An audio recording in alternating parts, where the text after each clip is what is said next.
Welcome back to Crafting with Cotton, and today I am bringing you a tutorial on how I do my jumbo cards that are trending.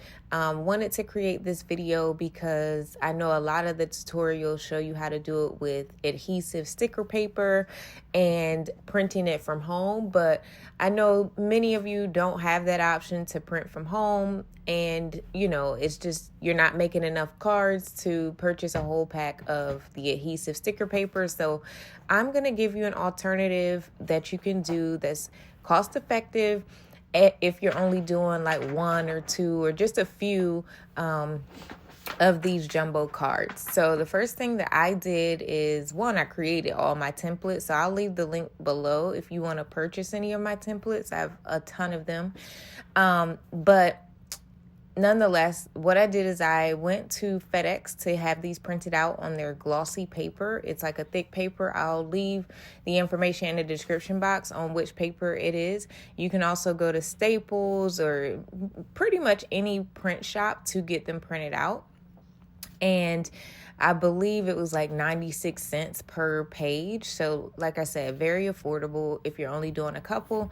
Then I went to Hobby Lobby and grabbed some foam board.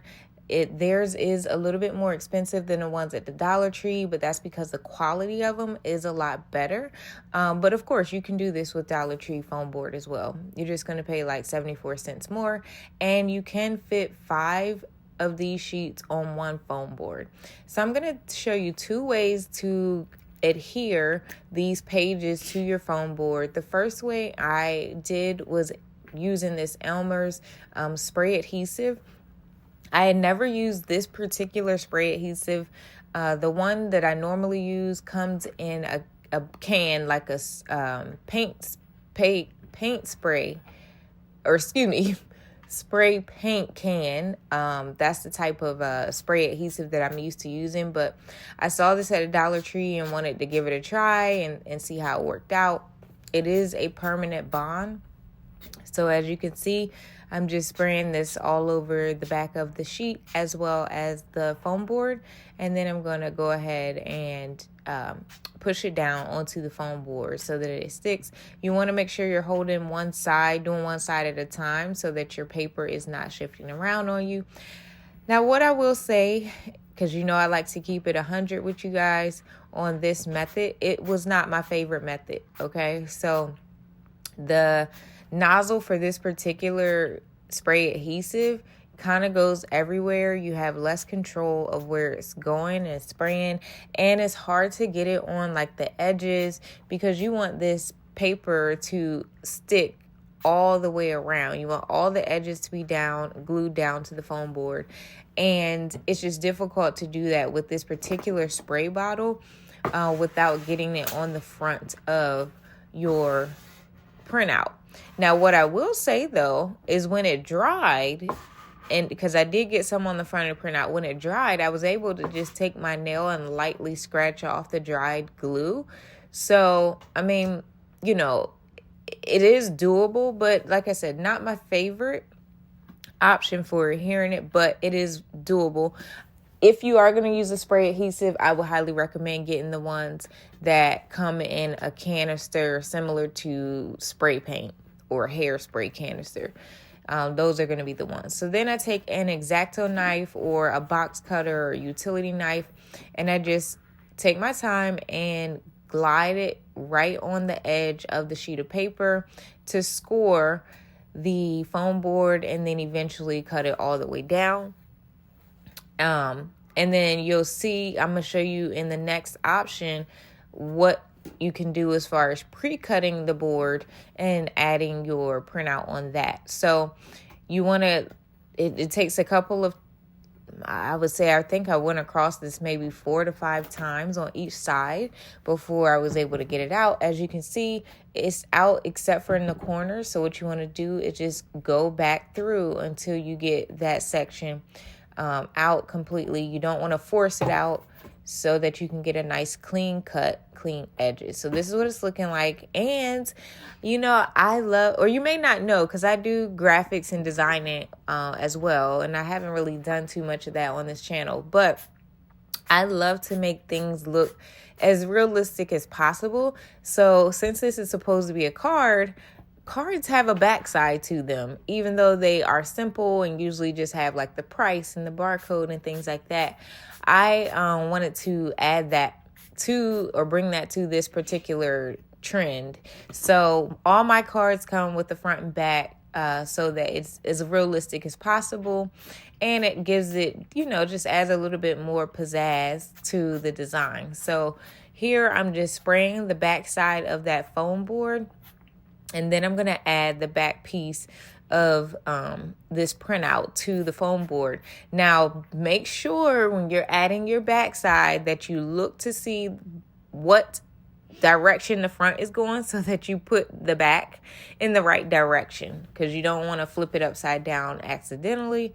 But yeah, so this, like I said, is one method, is using your adhesive spray it on to your printout and your foam board, then cut it out with an X-Acto knife or utility knife, and then add the back printout to it.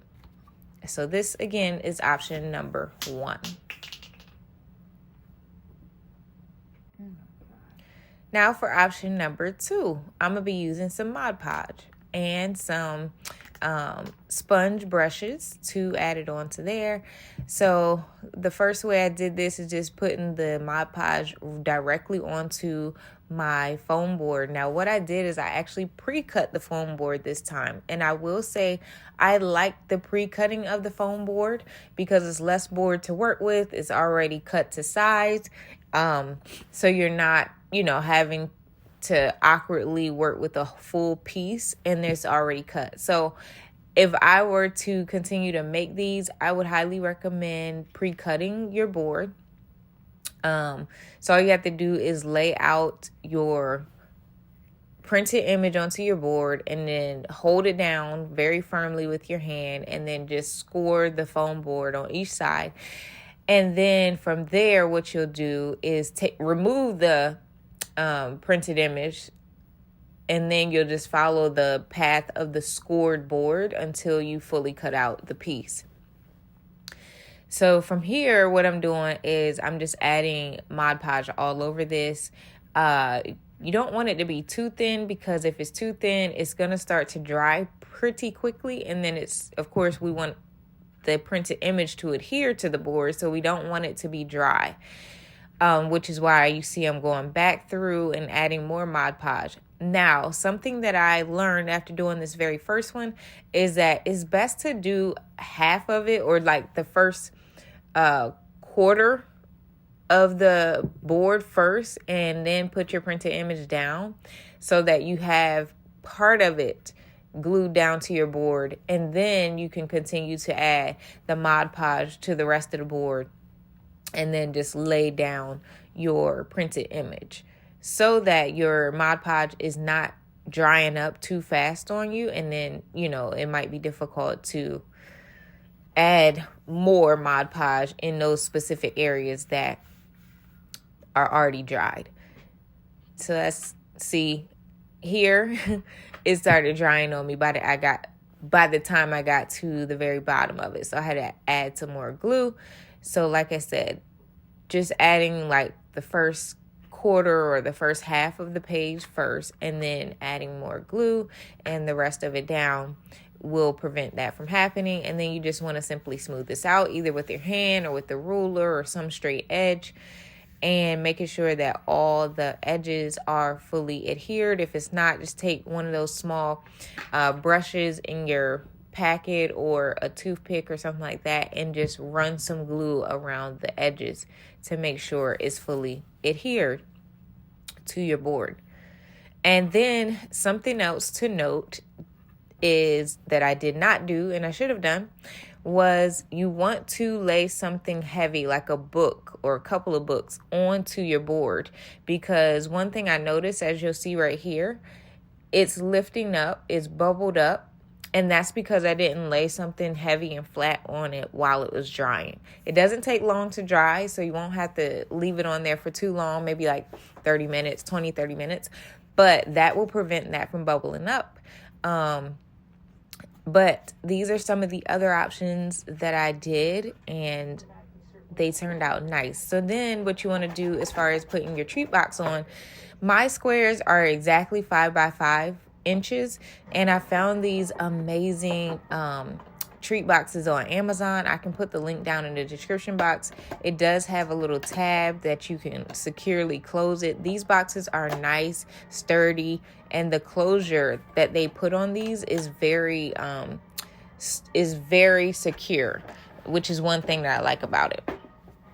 So as you'll see, I have some painter's tape or duct tape on my board. That's only because I'm going to be taking this box off and putting it on some of those other designs so you can see how it looks on some of the other designs.